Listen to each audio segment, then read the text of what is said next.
Em không thích người ta để móng tay dài. Có để chút xíu để buồn buồn đánh đàn thì nghe được chị. Cắt đi. Cắt đi. Chàng trai của tôi đâu? Mời bạn. Chào bạn. Mời bạn ngồi. Bạn tên là gì? Em tên là Hiển Yêu Biển. Hiển Yêu Biển. Dạ. Hả?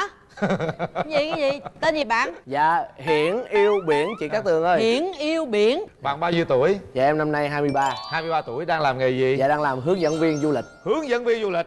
Ước gì bạn gái của bên đây tên Biển nè. Và bây giờ mời bạn gái của chúng ta bước ra sân khấu.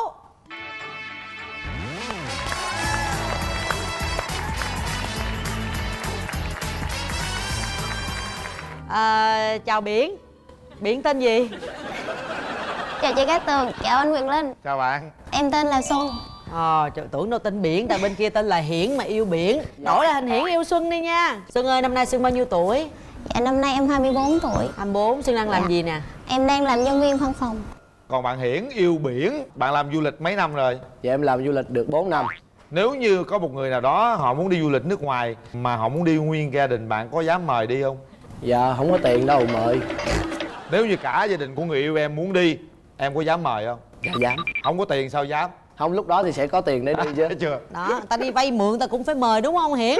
Dạ. Hiển ơi, mà hồi nãy em giới thiệu em bao nhiêu tuổi chị nghe chưa Dạ rõ? em 23. Bên đây 24. Em có ngại quen bạn gái lớn tuổi hơn mình không? Dạ không chị ơi. Trời ơi. Em thích. Thích gì? Dạ em thích bạn gái hơn tuổi. Em đi làm nhiều khi cái thời gian của em á nó không có để mà em có thể quan tâm cho người ta. Cho nên là khi mà em có bạn gái lớn tuổi hơn thì cái trải nghiệm của họ nó sẽ nhiều hơn em. Thì họ có thể chia sẻ và thông cảm cho em được một phần. Có nghĩa là em đỡ phải mất công chăm sóc người ta, mà người ta phải chăm sóc lại em. Dạ họ không phải vậy. Lúc nào chăm sóc được thì phải chăm sóc thiệt nhiều để bù lại những lúc không chăm sóc được. Sao Xuân thấy sao? Xuân có ngại quen với bạn trai nhỏ tuổi hơn mình không? Dạ không, miễn sao là người ta biết suy nghĩ thôi chị. Chứ đừng có trẻ con quá mà tối ngày cứ nhõng nhẽo hoài là em không có thích đâu. Không, chị thấy mà dám mượn tiền đãi cả nhà, dẫn cả nhà bạn gái đi du lịch là chị thấy biết suy nghĩ rồi đó. Bây giờ mình hình dung tưởng tượng xem cái mẫu người lý tưởng của mình như thế nào. Phải tạo cho em được cái ấn tượng đầu tiên, biết thông cảm và chịu khó trải nghiệm chung với em. Ví dụ em rủ đi du lịch bụi thì cũng sẵn sàng xách ba lô lên đi với em, không có ngại. Em rủ người ta đi nhưng mà người ta đi rồi đó, nhưng mà đi thì ăn ở đi lại tiền nó ai chịu? Dạ em chịu nhiều hơn. Nghĩa là bên kia có Hùng. Dạ Là bên kia sao? có Hùng. Tại sao phải Hùng? Thường thường nam phải trả cho nữ chứ Hùng gì? Dạ em nghĩ là cái gì mà chung làm thì nó mới vui. Em có bắt người ta Hùng nhiều hơn em không? Dạ không. Em con trai vẫn phải ga lăng, không phải Hùng nhiều hơn. Sao bạn nói vậy em thấy thì sao? Đi chơi phải có Hùng tiền đó nha. Xuân. Nếu mà bây giờ bạn nói vậy thì ok, mình chơi kiểu Mỹ đi. Có nghĩa là em sẵn sàng Hùng phải không? Dạ. Cái anh chàng bên đây là một anh chàng khá điển trai, rất là rành về tâm lý phụ nữ, có duyên trong giao tiếp. Nói chung là hình dáng ngoài thì nhìn rất bắt mắt, nhưng mà không hiểu lý do tại sao bạn lại ế mà bạn đến đây bạn ngồi đây tôi không hiểu được. Đặc điểm công việc của em nó cũng khó khăn về mặt thời gian.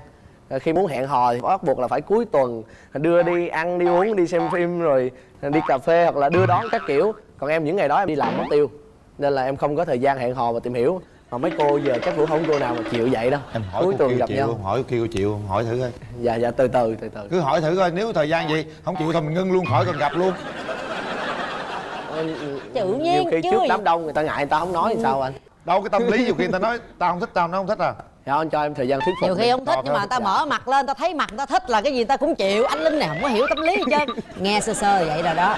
Thời gian dành cho bạn gái nhiều là không có đâu, ham đi kiếm tiền. Thì quan điểm em thấy trong tình yêu như vậy em thấy sao? Dạ kiếm tiền là tốt chị. Để em thích tiền lắm. Đúng.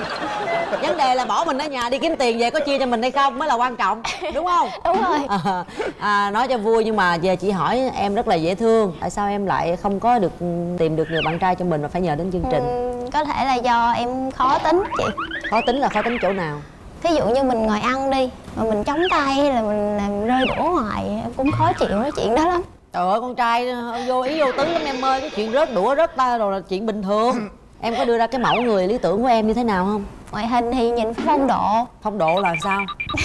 Cỡ như anh Quyền Linh á. Hả? Anh phong độ hả? Cảm ơn em nha. Rồi biết lo cho sự nghiệp, chăm sóc cho gia đình nhiều. Lo cho sự nghiệp thì thấy bên kia lo rồi đó. Mà có chăm sóc gia đình hay không thì chị chưa biết. Điều gì em không thích ở người bạn trai của mình? Em không thích người ta để móng tay dài, nhìn ghê lắm chị ơi. Bên kia có không? Cắn trước khi tôi qua đi nha. Có để chút xíu để buồn buồn đánh đàn nghe được chị. Được không em? Cắt đi. Cắt đi. Cái gì không thích nữa không? Ngoài cái móng tay dài. Ở dơ chị. Trời ơi. Em nhìn anh bên đây bảo đảm với em. Sao? Bây giờ ghê. Trời ơi, làm gì đâu, mặc quần áo thấy ghê như vậy. Xẻ tay ra coi. Ê, muốn tay về thòn đấy không? Không, bên đây sát nè, được, được. Bữa nay hình như hên có cắt hay sao á. Thằng bé đây dễ thương nè, công nhận răng đẹp dễ sợ luôn. Tóc đẹp. Dạ, răng khểnh. Khởn đâu khởn, thụt ra thụt vô tùm lum mà khởn cái gì. Đó là liên quan gì với chuyện Coi coi sao thì tao muốn coi gì, tao làm mai làm mối, tao có quyền. Đứng lên coi vòng quá coi, bà, đứng khó lên. quá. Wow, được, bé này xinh nè. 1m4. Được, được, cao nhiêu? Dạ 1m81. Có không? Dạ thiệt.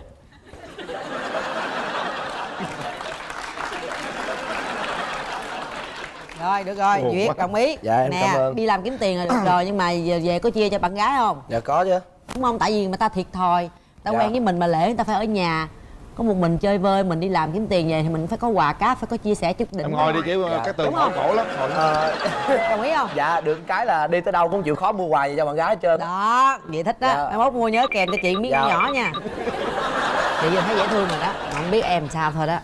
Bây giờ anh hỏi em này, em có khuyết điểm gì không? Dạ có, hơi nóng tính. Không được đâu, nóng tính nhiều quá không tốt ha. Dạ, bốc đồng. Cái này hơi nguy hiểm nha, nhiều khi bốc đồng quá là mệt lắm đó nha. Em đang sửa, đang kiềm Đúng chế rồi. được. Khuyết điểm gì nữa? Ham chơi. Cái này mệt nữa rồi nha. Rồi còn gì nữa? Không, dạ hết rồi, nói nữa tao chơi á. Sao giấu? Từ từ để Ưu điểm nè, nói thoải mái luôn nè, ưu điểm. vui vẻ, Ừ. nhiệt tình, Ừ. năng động. Ừ. Có mấy cái lẻ tẻ linh tinh như là hát được, Ừ. đàn được, Ừ. làm MC được, Ui, kể chuyện cười được. Ừ. Thôi giấu bớt đi, ta biết nhiều quá không được. Thôi cái này phải khoe, cái này không có giấu. Cơ hội chứng tỏ đâu có nhiều Không, đâu hát anh. đi, hát đi, hát đi. Hát bài đó gì, tình yêu chẳng hạn. Hát mấy câu trong cái bài mà hay hát cho khách du lịch nghe. Rồi. Anh muốn được cùng em về vùng biên vắng, mình sẽ sống những ngày hè nhung nắng, dưới bóng dừa là lời sẽ nói yêu em mãi, nói những lời yêu thương đã từ lâu ôm ấp trong lòng hoài. hay quá đi bé ơi. Có duyên rồi đó, được Dạ, đó. em cảm Duyên. ơn. Này chắc cô gái nhiều lắm nè. Hello. Đó. Trời đừng lên. Em thấy anh chàng mình nó sao có duyên lắm á. Em thích những cái người vui vẻ, gọi là năng động vậy không? Nhưng mà coi bộ chắc gái theo nhiều lắm anh ơi. Em ghen dữ lắm á. Dạ. Ghen quá không có tốt rồi em. Vấn đề là người đó ghé theo nhiều nhưng mà người ta theo em là được rồi. Em cũng nhiều trai theo chứ bộ. Đúng không? Người ta theo mình theo, quan trọng là do mình thôi. Em thấy cũng được đấy. Giờ kéo màn lên đi. Kéo màn lên.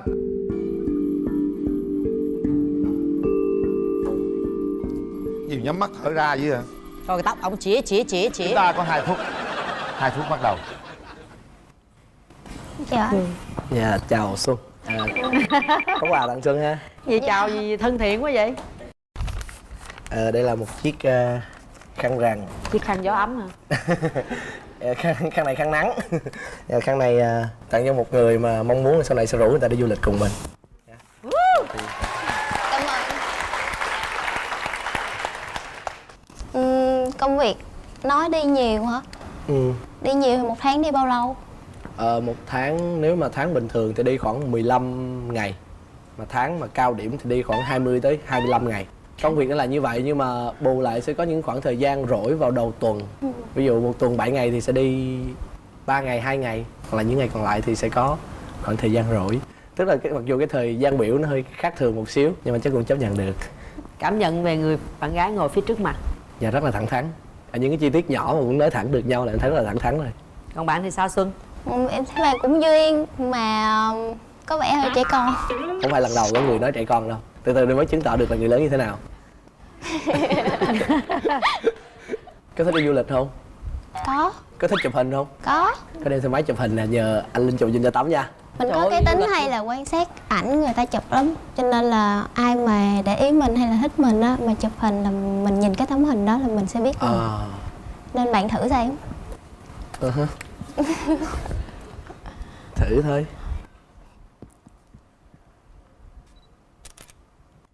Ủa đâu có thời gian chụp hình đâu. Đợi xíu.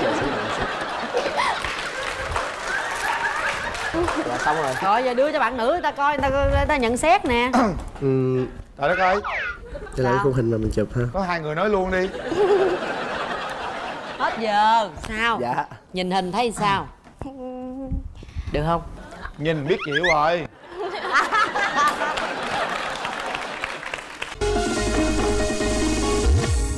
Rồi mời hai bạn để tay vào nút bấm. Đây, bên đây. 1 2 3. Hết thời gian. Bên đây, bên đây. Chúc mừng hai bạn. Choàng cái khăn lên nhá, cho nó đẹp. Đó, khăn bạn trai tặng choàng lên, nắm tay nhau. Trời ơi, có quà trong này nữa nè. Thấy chưa? Không mở ra là đâu có nhận thấy. Choàng khăn vô đi em, cho nó ấm. Đó. Rồi sẵn ôm hôn luôn đi. Thôi không chưa được anh ơi. Bạn nữ cảm nhận thế nào? Em thấy bạn này chu đáo, cũng rất là quan tâm bạn gái. Còn cái tấm ảnh hồi nãy chụp thì em nhìn tấm ảnh em thấy sao? Bạn này chụp thì ngay cái góc em đẹp nhất và em thích chụp cái góc đó nhất nên là em mới bấm nút. Hiển hay hay hơn vậy? Em không biết. Xui hả? Bây giờ cảm xúc của em thấy thế nào? Rất là hồi hộp. Nắm tay nhau cái đi cho hết hồi hộp. Cười cái gì không biết nữa, mình trẻ trung hiện đại mà. Nắm tay nhau đi. Hai bạn nắm tay nhau và chúc mừng hai bạn. Nha.